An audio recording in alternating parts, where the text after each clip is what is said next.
राज्यासह देशभरात चर्चेत आलेल्या सोलापूर जिल्ह्यातील माळशिरस तालुक्यातील मार्कडवाडी गावात बॅलेट पेपरवर चाचणी मतदान घेण्याचा निर्णय घेण्यात आला होता। त्या मतदानास प्रशासनाचा विरोध दर्शवला होता। गावात कलम 144 लागू करण्यात आले होते। त्यानंतरही मतदान घेणारच असल्याचे उत्तम जानकर यांनी म्हटलं होतं। मात्र पोलीस प्रशासनाने एक जरी मतदान झाले तर गुन्हे दाखल करू असा इशारा दिला होता। त्यानंतर राष्ट्रवादी शरद पवार गटाचे आमदार जानकर यांनी स्थानिकांशी चर्चा करून ही चाचणी प्रक्रिया रद्द करण्याचा निर्णय घेतला होता। त्यानंतर आता माळशिरसच्या मार्कडवाडी बॅलेट पेपर मतदान प्रकरणी राष्ट्रवादी शरद पवार गटाचे आमदार उत्तमराव जानकरांवर गुन्हा दाखल करण्यात आलाय।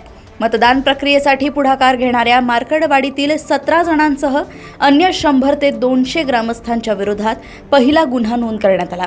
तर जमावबंदीच्या आदेशाचे उल्लंघन केल्याप्रकरणी आमदार उत्तमराव जानकरांसह 89 ज्ञात आणि 100 ते 200 इतर आरोपींवर गुन्हा दाखल केला आहे।